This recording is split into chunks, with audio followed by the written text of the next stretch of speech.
We are back, ICCC, and we saved the best for last. We're going to get some good stuff from Mr. Paul Blake. Thank you so much for joining us, sir. A character that has, sparked so much intrigue and debate in our time, and hopefully we'll get a few little questions answered with that. But first, we want to thank you for joining us on our stage. So you're having a good weekend? Brilliant, yes. Yeah. Nashville is brilliant, so what's not to like? Yeah. Did you ever think that you would be a part of a fan con of this sort to get so much stuff signed?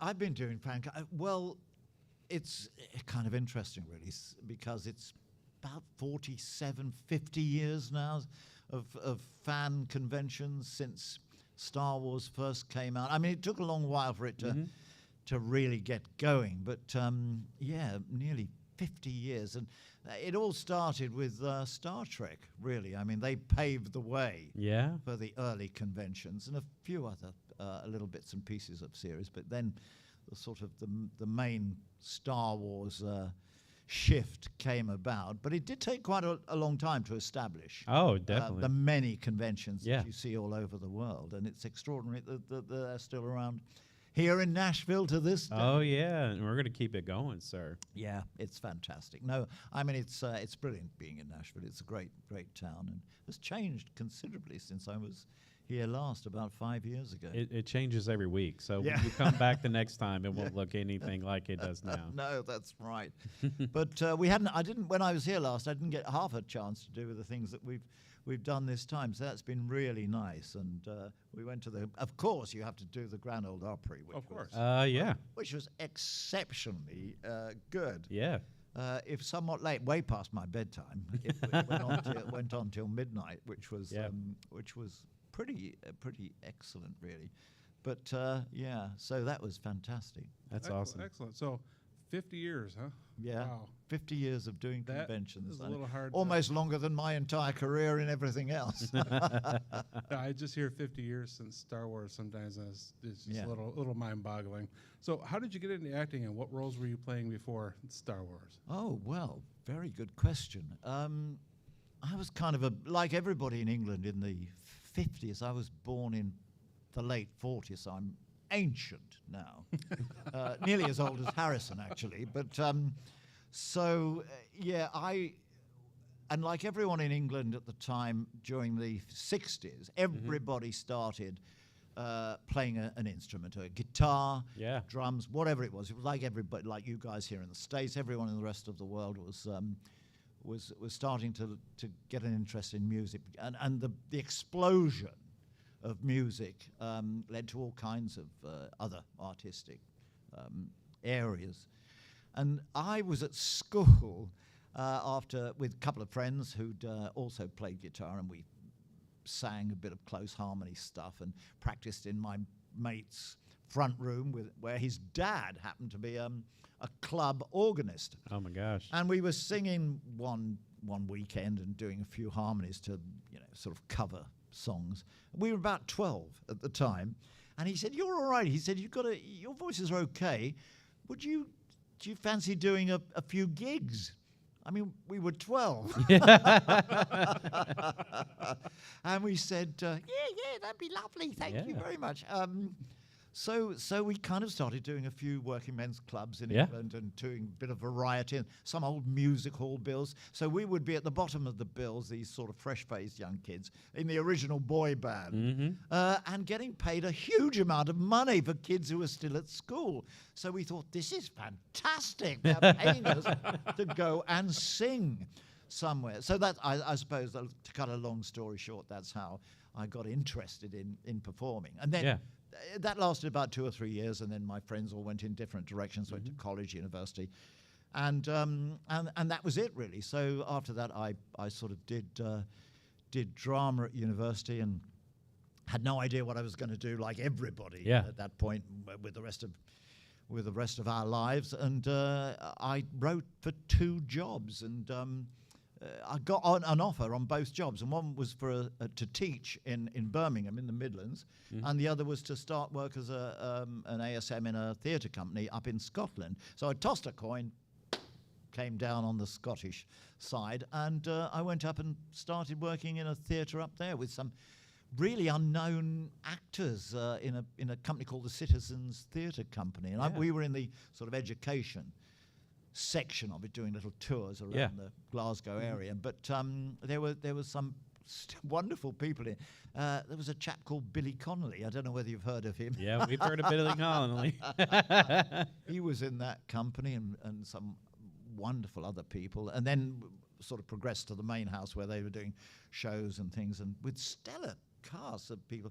There was young actor called Gary Oldman. I don't know whether you've heard of him either. We know Gary Oldman as well. He's around. Kieran Hines, Rupert Everett, or loads of now very famous actors. So that's how I started. And it sort of just ballooned from there, really. Just out of curiosity, since you've been on stage and film, is one more stressful than the other?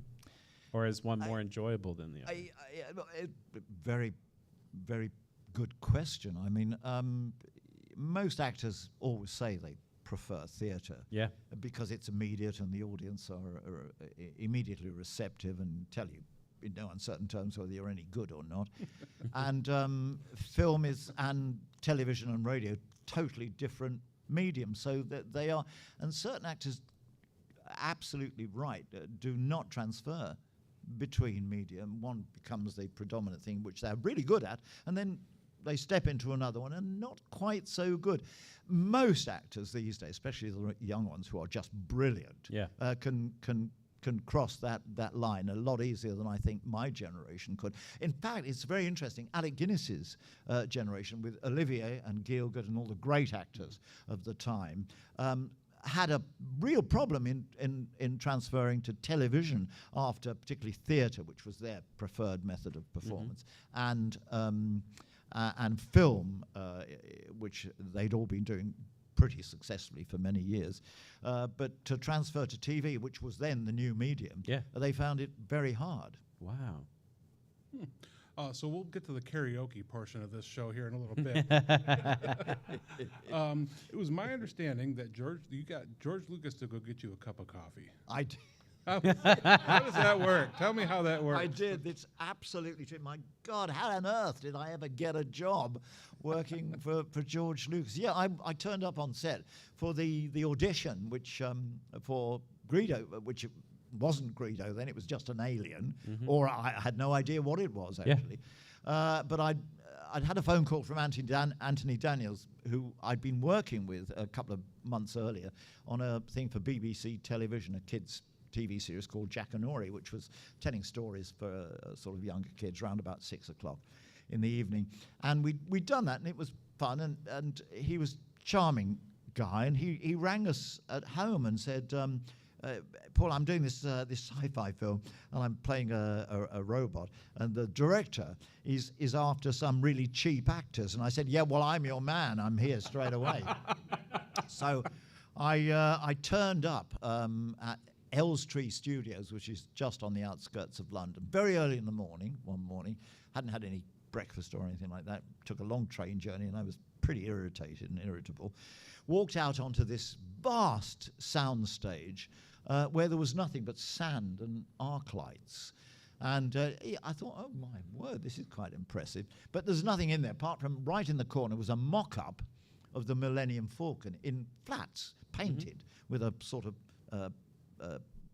bench going up the middle of it, which you walked up and then fell off the end. That's how real the Millennium Falcon was then. Nobody in the room, apart from this guy in the corner. So I went up and said, I'm sorry, I'm here for... you couldn't just get me a cup of coffee, could you? I'm desperate for a drink. I haven't had any breakfast. So he went off, got me a cup of coffee, came back. I said, thanks. Do you know anything about the movie they're shooting here this week? Because I'm after some guy called... oh, God, what's his name? George. He said, I'm George Lucas. And that's the story of how I asked George Lucas. So how on earth I ever got the job after that, I have no idea. I bet he loved you after that. He was I feel very like- charming. Yeah. Very, very kind. The cojones on this guy. I got to work with him. Got to work with him. Exactly. Who is this guy? Yeah. He must be somebody special. Yes, absolutely. And incidentally, George was, he was a great, great director, but nobody knew that at the time. And what was really, really impressive about him was that all the directors in Europe at the time were bullies. I mean, they came from a great tradition of hiring and firing instantaneously. They didn't like, yeah, get on set, do this, do that, stand there, get any talk back from any of the actors, you were fired instantaneously. So Europe had a very strong tradition for really bullying directors. And then George and his generation of people out of the New York Film School were much more laid back and almost shy to a certain degree. And not to say that they were fools, certainly not. They knew exactly what they wanted and were sensible enough, like anyone is, to get a group of people around them who were extraordinarily good at their jobs. I mean, all the crew in England were superb. They'd come from major movies like Ryan's Daughter, Lawrence of Arabia, that degree of standard where they'd been working on. And so George was very clever in sort of getting that kind of crew around him. So he was an absolute breath of fresh air. And when I first said to him, when I came to my little bit in the movie, look, George, can I ask you, how would you like this alien to be played? Because I was a serious young actor at the time. How do you want me to play this alien? And he looked at me and he said, play it like they do in the movies. which was the best advice I think I've ever had in my entire career. So he was amazing. I He was dig that. charming. That's awesome. So I got one question. I will be publicly flogged if I don't ask this question. So Here it comes. I'm sure you're already aware of what it is. So here it comes. Who shot first? Han or you? Well, And keep in mind, I will get beaten when I get home too. So.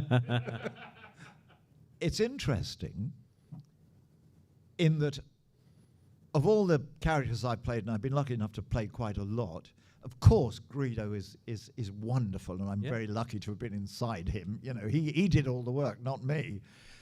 And on my tombstone, it will say, "Here lies Greedo. He shot first." But on the back, it will say, "Or did he?" Oh. Come on. So hopefully that will answer your question. Oh my God. There are Absolutely as many clear. opinions in the world, particularly from everyone I meet, and that's great because it means that they're still interested in the scene. They still love the movie, which is charming from our point of view. And we're very lucky to have such obsessive, wonderful fans who are still interested in this extraordinary film 50 years later. My opinion is he shot first, is because if I'd shot first, I'd have run off with Princess Leia, defeated Vader. The whole franchise would have been mine. So I should have shot him when I had the chance. Okay, that's the movie I want to see. Yeah, it would have been Greediana Jones. It would have been Greedy Witness. All those. That is all those amazing. films. Yes, in fact, I think Harrison owes me a great debt for his career. I think we would agree. You heard it here, Harrison. Yeah, because that's one of the epic debates that we all love to have as fans and nerds. Is the who shot first Of question. course. So in 2019, they redid the New Hope a little bit, and they added a line at the end. Oh yeah. Yes. Yeah. So we're going there. So they added a line at the end, just before he shot, where the word McClunky was added. Did you add that line, or did you have is that your voice adding that line? Where this came from, I have no idea, because the only thing I said at the end of recording that scene was "Ah!" That was about it. So the whole McClunky thing was as news to me as to everybody else, but I certainly don't remember saying that. I mean, and anyway, it wouldn't have been in English. It would have been Rhodian, so it would have been Ah, or yeah. something. Or I'm glad we got that. that recorded. Yeah, so there's been a lot of debate amongst fans on what that meant or if it means anything. Well, I mean, like all these things, I don't remember even the few times of seeing the movie that there was any speech at the end. I think I just died, and then the death is interesting because in all essence, I should have been pushed backwards by the blaster, which Han shot at the table, and I should have splatted against the cantina wall. But because the way we shot that scene, it was like everything in those days. They decided to do the dialogue up until the point that Greedo dies, and then put a dummy in the seat, fill it full of explosives, blow it up, tear the costume off the dummy, put it back on me, and I die, which is exactly how we did it and what happened. But the first time they did it, there was so much explosive in the dummy, it nearly destroyed the entire studios. Oh my so gosh. everything was on fire, including the costume. And they ripped it off and put it on me still smoking, so I could feel it was so hot. And then they poured a bit of acid on the back of the costume just to make it steam with smoke. Yeah. And I died pretty quickly lying down on the table. So that's the reason why I sort of just clunked forward like that. Oh, that's great. Oh, well, I appreciate you sitting through those two questions. I'm sure you get asked that quite frequently. Yeah. I'm more than happy to answer those questions. And over the years, have you seen, I'm just as collectors ourselves, have you seen the many different variations of Greedo that have been brought to you and signed? Yeah, I mean, You've that's extraordinarily flattering. I mean, Yeah. that one, but it's not just me. I mean, the whole pantheon of the Star Wars collectibles is extraordinary, you know, and they have a different reincarnation every year, or every 3 years, or every 5 years, and are always getting better and better and better. The detailing on the characters are fantastic now, and indeed the artwork has gone into an extra stratosphere of ability, because when it first started, I mean, all those years ago, and there was one figure or one piece of artwork. It was they were a little bit primitive. They had their own charms, but everything's developed in such exponentially, so beautifully that they're pieces of work in their own right. And of course, collectors have many thousands of them all over the place. Yeah, I hope that you know that just from a character that has such a small part, it had such a huge impact. Yeah. When you can pick out like different Yeah. characters in the Star Wars universe that have just carried on within us. Absolutely. Yeah. I mean, that's where we're so privileged. And also, from our point of view, because it was a slow burn, the whole Star Wars thing. I mean, everyone loved it immediately because it was great. And as soon as the Star Destroyer goes over your head in the Dolby Cinema, everyone's hooked and thinks, my word, this is fantastic. But it was a slow burn, all that, and it did take some time for it to come to fruition. But yeah. Do you have any collectibles or any action figures of yourself at home? Yeah, I mean, I get given them from time to time, so my attic is full, and my wife occasionally says, "Get some of these out of here." But yeah, I mean, I love them as much as you guys do. I mean, they are pretty impressive. So yeah, I do have quite a few. Mostly the one of each of the ones that Kenner or Hasbro bring out, which is pretty nice. And I'm not particularly a collector, but some of the artwork that the fans and the artists and the illustrators bring are just so lovely that it's impossible not to keep them, you know. Well, Mr. Blake, we are very honored to have you at this table with us. You don't know how big of an impact that even one character in Star Wars, we were talking about this the other day, is every character that is brought upon the Star Wars universe just impacts somebody in some way. Yeah. And we are very honored to have you on our stage, sir. You just know that, you know, the shoot first thing will carry on even Yes, past us, and it will be a debate that is always had. That's going to be a debate we have on the way home. Yeah. Yeah. Well, I'm very pleased to hear that. I mean, yeah, it must continue. I mean, George's last explanation, as far as I understand, was that he wanted the scene, because it was a cowboy scene, it was a typical Western cowboy scene, which was what was great about it, is that he wanted the good guy, i.e. Harrison, to give the bad guy, i.e. Greedo, chance to go for his gun, which is why he let him have a go for his gun. And that, I think, was, and he wanted the character of Han Solo to be much more in the John Wayne tradition, where, he lets the baddie go for his gun, but of course he always blows him away in the end. Absolutely. Well, when ICCC comes back, we hope to have you back. And we are, again, very honored to have you on this stage. Mr. Greedo himself, Paul Blake, thank you so much. That's going to wrap it up here at ICCC 2024.